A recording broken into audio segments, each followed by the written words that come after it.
이런 이야기가 있습니다. 미혼의 남성들이 여성을 소개받을 때 내세우는 조건이 있습니다. 첫째가 뭔지 아십니까? 첫째는 예쁘냐? 입니다. 두 번째도 예쁘냐입니다. 세 번째도 예쁘냐? 하고 물어봅니다. 그 여성들은 또 이런 조건을 내세우죠. 첫째는 키 크냐?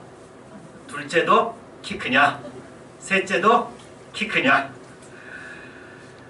물론 모든 사람이 이렇게 외모를 기준으로 사람을 만나고 판단하지는 않습니다. 어떤 가수는 특정 정당을 지지하면 만날 수 없다 이렇게 선언하는 가수도 있더라고요. 사람들마다 나름대로 기준을 가지고 살아갑니다.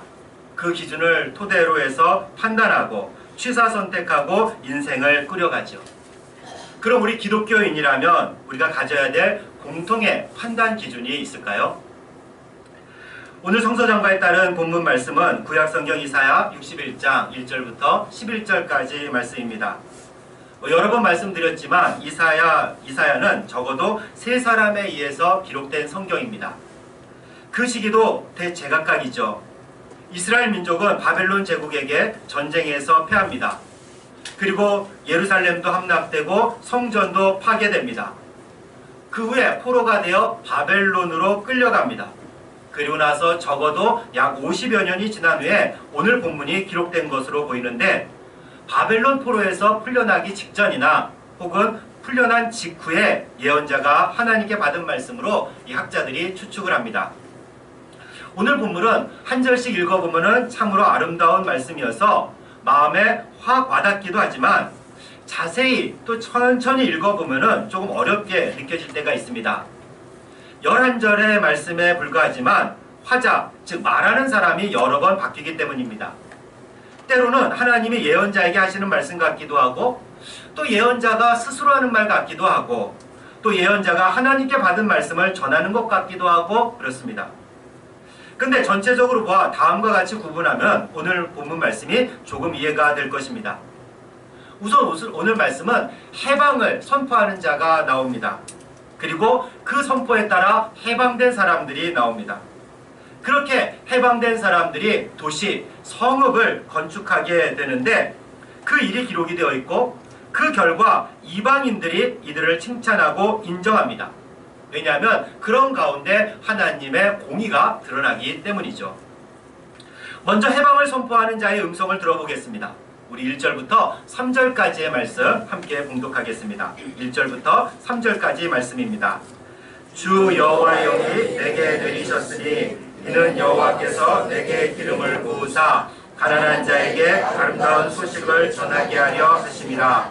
나를 보내사 마음이 상한 자를 고치며 포로된 자에게 자유를, 갇힌 자에게 노임을 선포하며 여호와의 은혜의 해와 우리 하나님의 보복의 날을 선포하며 모든 슬픈 자를 위로하되 무릇 시온에서 슬퍼하는 자에게 화관을 주어 그 죄를 대신하며 기쁨의 기름으로 그 슬픔을 대신하며 찬송의 옷으로 그 근심을 대신하시고 그들이 의의 나무 곧 여호와께서 심으신 그 영광을 나타낼 자라 일컬음을 받게 하려 하심이라. 아멘.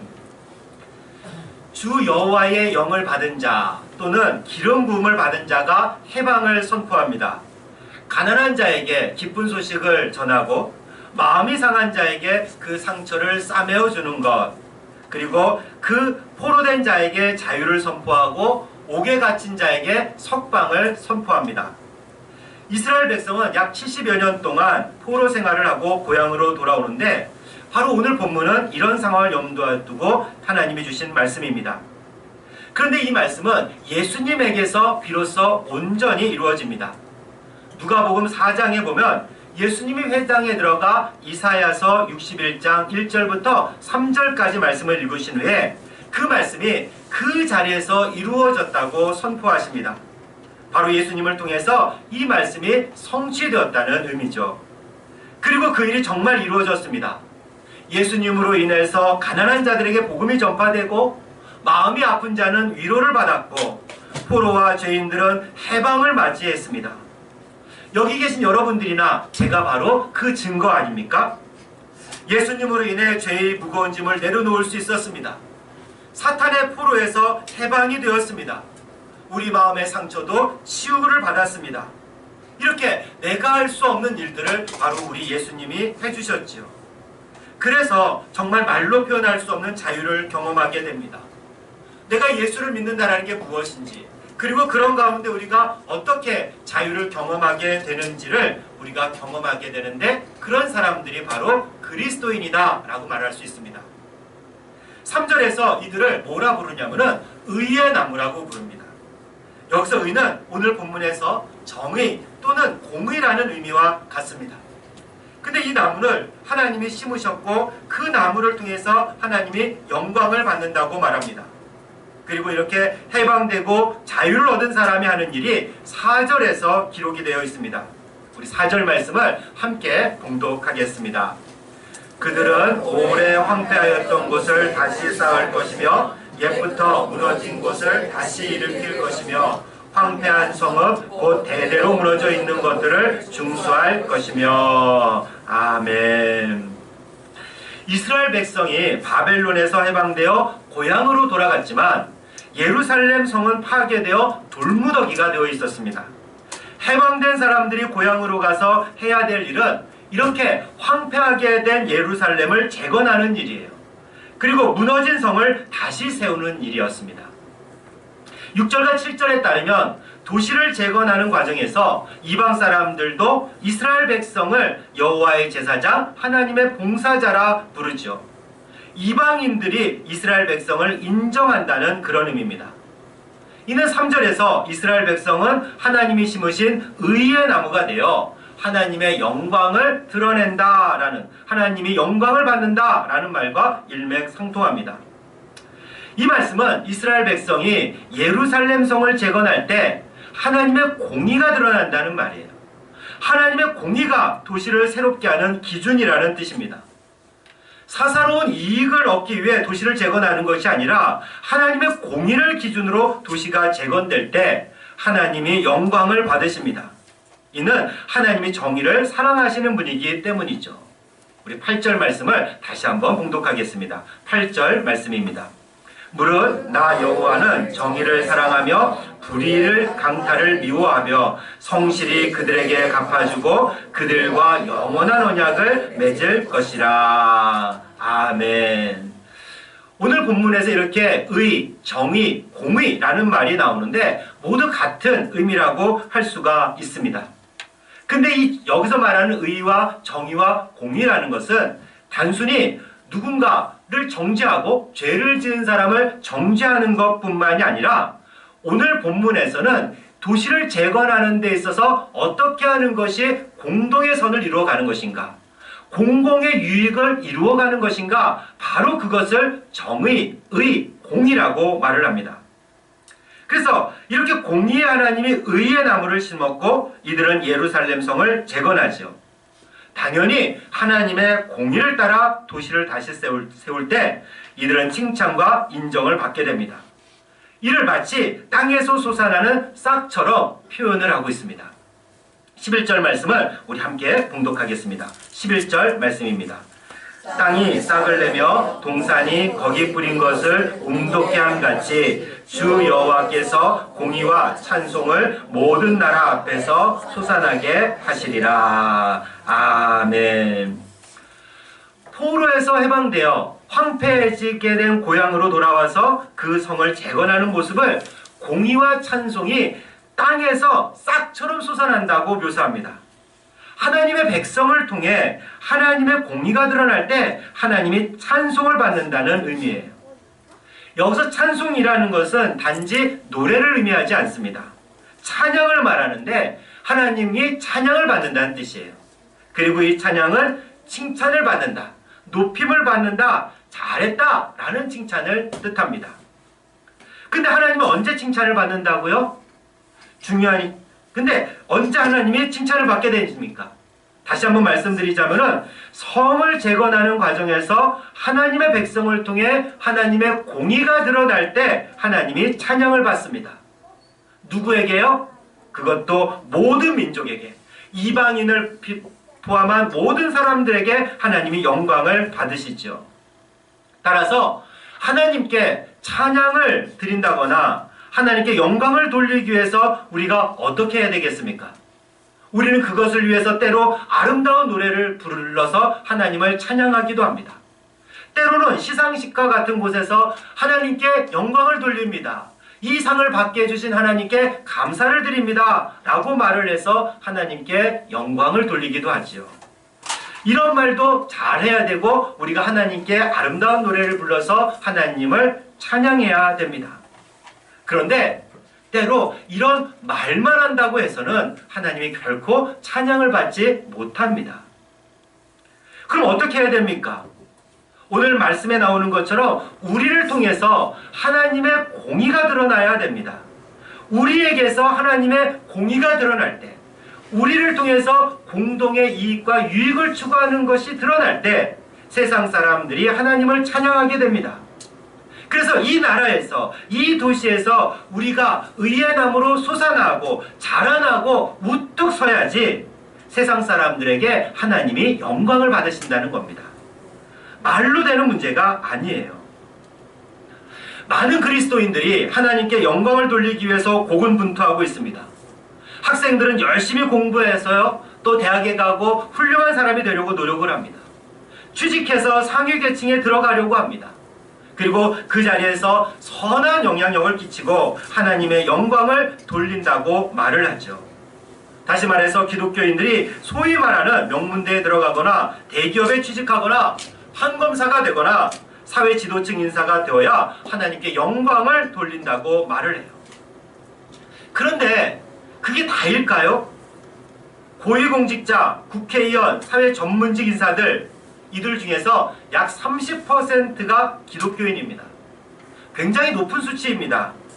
전 국민 중에서요, 우리가 이렇게 교회를 나오지 않더라도 내가 말로 나는 그리스도인입니다 라고 이야기하는 사람들이 20%가 채 되지 않습니다. 실제로 교회에 나와서 예배 드리는 사람은 그거보다 더 적다는 얘기겠죠. 그런데 지도층 인사가 30%를 상회한다는 것은 매우 높은 비율이에요. 그리고 경건하게 사는 그리스도인은 또 얼마나 많습니까? 예배드리고 성경 읽고 기도하고 구제하고 봉사하고 섬기는 일에 앞장서는 기독교인이 얼마나 많습니까? 심지어 기독교를 표방하면서 기독교를 통해서 그 기업을 통해서 선교와 구제 활동에 힘쓰는 기업들도 많습니다.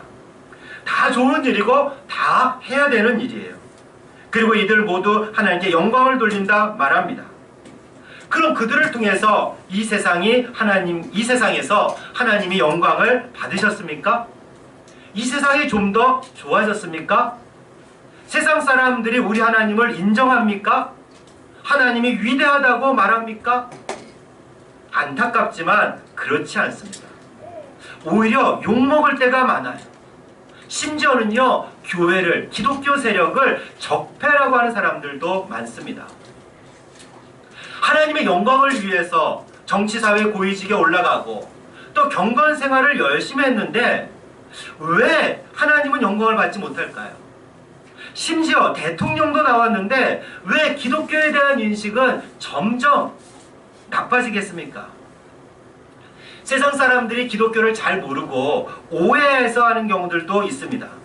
그러나 무엇보다 기독교인을 통해서 하나님의 공의가 드러나지 않기 때문입니다.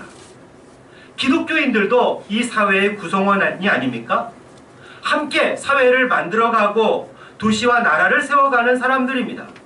그런데 그 과정에서 하나님의 공의가 드러나지 않아요. 하나님은 우리를 의의 나무로 이 땅에 심으셨는데 의의 나무로 자라나지 못하고 있으니 하나님께 영광을 돌리지 못하는 겁니다. 아니 그러면은 나가서 이 데모라도 하란 말입니까? 물론 우리가 시위할 때도 있습니다. 그러나 꼭 그런 방법만 있는 것은 아니죠. 오늘은 우리가 판단 기준을 이라는 것을 한번 생각해 보면서 어떻게 하나님께 영광을 돌릴 수 있는지 함께 은혜를 나누겠습니다. 여러분들, 종교인 과세에 대해서 들어보셨을 겁니다. 저도 설교 시간에 잠깐 언급한 적이 있는데, 우선 이 종교인 과세는 교회에 과세를 하는 것이 아니에요. 이제 종교인 과세가 되니까 우리 교회도 세금을 납부해야 되는가 보다 그렇게 생각하시겠지만 그것은 아닙니다. 교회는 비영리 단체이기 때문에 세금을 매기지 않습니다. 종교인, 즉 저와 같은 목사도 세금을 내야 한다는 말이죠. 왜냐하면 조세의 원칙은 소득 있는 곳에 세금을 내야 하기 때문입니다. 그리고 또 목사들에게만 세금을 내라는 말은 아닙니다. 스님이나 신부님들도 세금을 내야 합니다. 이미 천주교 신부님들은 교단 차원에서 1994년에 세금 납부하기로 결정하고 실천하고 있다고 합니다. 또 종교인 과세가 기독교를 핍박하는 것도 아니고 기독교인에게 불리하게 적용되는 것도 결코 아닙니다. 그리고 갑자기 세금 내라는 것도 아니에요. 벌써 50년 이상 논의가 되었고 지금 시행되는 법도 벌써 2년 전에 유보시킨 법입니다. 지금까지 목회자들은 소득신고도 안 했고 당연히 세금도 내지 않았습니다. 기독교인 중에서는 이 사실에 불편해하시는 분들이 있죠. 왜냐하면 자신은 열심히 일하고 그리고 세금도 꼬박꼬박 내는데 왜 우리 목사님은 세금을 내지 않을까? 뭔가 이상하다 이렇게 생각하는 분들도 있습니다. 그런데 지금까지 여기에 관련된 법이 없었어요. 시행되질 않았습니다. 물론 내려고 하면 얼마든지 낼 수 있었습니다. 그래서 목사님들 중에서는 실제로 세금을 납부하는 분들이 많이 계십니다. 그러나 종교인이 소득신고를 하는 것 자체가 사실은 좀 복잡해요. 그래서 우리 교회와 같이 좀 작고 저 같은 사람은 좀 어렵습니다. 그래서 하고 싶어도 못하는 분들이 있죠. 그렇지만 저도 예전서부터 세금을 내야 한다고 막연히 생각을 했습니다. 깊이 생각한 것은 아니지만요. 국민의 한 사람으로서 당연히 의무를 다해야 한다고 여겼습니다. 그래서 때론 이런 생각도 했어요. 차라리 소득신고를 하고 세금 내는 것이 더 좋다. 어차피 소득신고를 해도 목회자 중에서 80% 이상은 과세 기준에 미치지 못합니다. 우리나라 교회 중에요. 성도 수가 50명 미만인 교회가 무려 78%에 달한다는 통계가 있습니다. 교회 10개 중 8개는 50명 미만의 교회라는 얘기예요. 수를 좀 늘려서 150명 미만인 교회는 85%입니다. 적어도 그러니까 목사님들 중에서는요. 80% 이상이 충분한 사례비를 받지 못한다는 말입니다. 형편이 이러니까 차라리 소득신고를 하면 세금 내는 것이 아니라 그동안 받을 수 없었던 근로장려금이나 자녀장려금 등을 받을 수 있습니다. 그러니까 세금 신고를 하는 것이 더 유리한 목사님들이 많은 거죠. 그래서 저는 차라리 법 규정을 빨리 마련하고 소득신고를 하고 혜택이나 보자 하는 그런 입장이었습니다. 그런데 오늘 말씀을 준비하면서 제가 크게 깨닫고 회개하게 되었습니다. 지금까지 뭔가 찜찜했었는데 그 이유가 무엇인지 잘 몰랐습니다. 어쨌든 내년 1월부터는 저도 소득신고를 해야 되기 때문에 요즘 과세에 대해서 공부도 하고 또 얼마 전에는 교육도 다녀왔습니다. 그런데 그곳에서 하는 말들이 대동소이했어요. 사실 들으면 저 같은 경우는 좀 머리가 좀 아프더라고요. 숫자 얘기도 많이 하는데 어쨌든 종교인들은 소득신고를 할 때 근로소득으로 신고할 수도 있고 기타 소득 중 종교인 소득이라는 항목이 개설이 됐어요. 그래서 그렇게 신고할 수도 있습니다. 그래서 어느 쪽으로 신고를 하는 것은 그 교회 개개 목사님들에 따라서 자유입니다. 그런데 이것이 왜 고민이 되냐면은 사례비 수준에 따라서 근로소득으로 신고할 때와 기타 소득 중 종교인 소득으로 신고할 때 과세 기준이 다르게 돼 있어요. 같은 사례비를 받더라도 어떻게 신고하느냐에 따라 그리고 세금을 낼 수도 있고 안 낼 수도 있어요. 세금을 더 낼 수도 있고 덜 낼 수도 있습니다. 교육하는 세무사들이 이런 걸 가르쳐 주더라고요. 그래서 목사님 사례비가 얼마면은 이렇게 내시고 이렇게 이제 저렇게 공제를 받으시면은 목사님에게 유리하고 더 많은 것을 얻을 수 있고 세금을 덜 낼 수 있습니다. 그러니까 세금을 덜 내고 어떤 혜택을 받을 수 있는지 더 받을 수 있는지 그런 얘기를 하는 거죠. 뭐 그렇게 얘기해도 저 같은 경우는 잘 모르겠지만 근데 여기에는 아주 심각한 문제가 있습니다. 종교인 납세를 절세의 문제, 유불리의 문제, 그리고 혜택의 문제로 따지고 있다는 점이에요. 우리 판단 기준이 무엇입니까? 판단 기준이 돈이 되었다는 얘기예요. 내가 돈을 얼마나 아낄 수 있는가? 그리고 금액적으로 무엇이 유리한가? 그리고 내가 이것을 냈을 때 얼마나 많은 혜택을 받을 수 있는가? 한마디로 돈이 우리 판단 기준이에요. 제가 그동안 찜찜했다고 여겼던 부분이 바로 이 지점이었던 겁니다. 목사라는 사람이 돈을 기준으로 해서 생각을 하고 있구나. 어떻게 하면 세금을 덜 낼까? 어떻게 하면 국가의 지원을 더 받을 수 있을까? 이런 생각을 한 제가 무척 창피해졌습니다. 그래서 회개했어요. 물론 우리가 살아가면서 지혜롭게 절세도 해야 하지만 우리 판단 기준이 돈이 되었다는 사실은 회개해야 되는 문제예요. 그럼 세금 납부에 있어서 판단 기준이 무엇이 되어야 됩니까? 오늘 말씀에 따르면 그 기준은 바로 공의입니다. 그리고 공의와 사랑입니다. 세금의 원칙은요, 소득 있는 곳에 세금이 있다는 겁니다. 제외되는 사람이 없어요. 목사도 소득이 있다면 대한민국 모든 국민과 마찬가지로 납세 의무를 대야 됩니다. 그리고 그 세금으로 국가는 공적 비용을 충당하게 됩니다. 세금으로 나라를 운영하고 도시를 건설하고 사회를 세우는 거죠. 내가 내지 않으면 누군가 더 낼 수도 있어요. 그래서 우리가 성실히 소득 신고를 하고 납세 의무를 다하는 것은 공의의 차원에서 이루어지는 겁니다. 근데 목회자들이 세금을 안 내겠다, 절세하는 수단을 억지로 찾는 것은 공의에 부합하는 행동이 절대 아닙니다. 게다가 기독교계에서 얼마나 많은 이런저런 예외 조항과 특권을 요구했는지 이것은 공의가 아닙니다. 세상 사람들도 이 지점을 아주 정확하게 꿰뚫고 있었습니다. 목사님들이 세금을 못 내겠다고 하고 또 내더라도 여러 가지 예외 조항을 만들려고 하니까 기독교 전체를 특권과 반칙 집단처럼 생각을 했어요. 특권과 반칙 집단으로 생각한다는 것은 한마디로 기독교에 공의가 없다는 얘기입니다. 이러니 하나님이 이 세상에서, 이 나라에서 영광을 받으시겠습니까? 또 세금으로 국가는 복지 재원을 마련합니다. 우리가 내는 세금으로 어려운 이웃을 돕지요. 이것은 바로 이웃사랑의 원칙이 아니겠습니까? 이렇게 공의의 관점에서 보든 사랑의 관점에서 보든 세금은 납부하는 것이 맞습니다. 그것도 할 수 있다면 많이 내는 게 좋겠죠. 저도 할 수 있다면 세금을 많이 내서 나중에 표창장 같은 거 한번 받아봤으면 좋겠어요. 뭐 성실 납부자 이런 거 있지 않습니까? 물론 세금을 많이 내는 것을 좋아하는 사람은 없겠지만 적어도 정확하게 납부를 해야 됩니다. 그것이 공의요 사랑입니다. 제가 진작 이렇게 생각을 했었는데 이렇게 생각을 못했어요.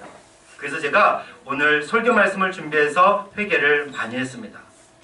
판단의 기준이 공의가 아니었기에 공의가 아니라 돈이었기 때문이었습니다. 부끄럽게도요, 세금 문제에 관해서는 제가 한 가지 더 고백할 게 있는데 그것은 다음 기회에 한번 하도록 하겠습니다. 어쨌든 우리 기독교 목회자들이 일찌감치 세금을 자진해서 납부했으면 얼마나 좋았을까? 절세의 문제가 아니라 공의의 관점에서 이 문제를 생각했다면 얼마나 좋았을까? 기독교인들도 당연히 목회자들은 시민으로서 도시와 국가의 구성원이 아닙니까? 하나님은 우리를 구원하시고 해방시키시고 자유를 주시고 그리고 이 땅에 의의 나무로 심으셨습니다. 그리고 이 나라를 세우고 이 도시를 재건하는 것이 우리의 사명입니다. 이 과정에서 하나님의 공의가 드러나야 됩니다. 우리는 하나님이 심으신 의의 나무니까요. 그래야 우리를 통해서 하나님의 영광이 드러나고 하나님이 찬양을 받으시게 되는 겁니다. 여러분, 하나님의 공의를 실천하기 위해 거창한 일보다 우선 한 가지를 분명하게 생각하십시오. 세금 내는 문제만이 아닙니다. 여러 가지가 있을 것입니다. 모든 것에 있어서 이런 생각을 한번 해보세요. 내 판단 기준이 무엇인가? 내는 무엇을 기준으로 해서 판단하고 무엇을 기준으로 해서 행동하는가? 돈인가? 하나님의 공의인가? 하나님의 공의가 우리 판단 기준이 될 때 세상 사람들은 우리에게 나타난 하나님의 공의를 보고 하나님을 찬양하게 될 것입니다. 사랑하는 교회 여러분, 성탄절을 기다리는 대림절입니다. 예수님이 태어나실 때 천사들은 하나님께 영광이라고 외쳤습니다. 예수님의 재림을 기다리면서 사회를 아름답게 만들어 나가는 공의로운 기독교인들을 통해서 하나님의 영광이 드러나게 되기를 주님의 이름으로 축원합니다.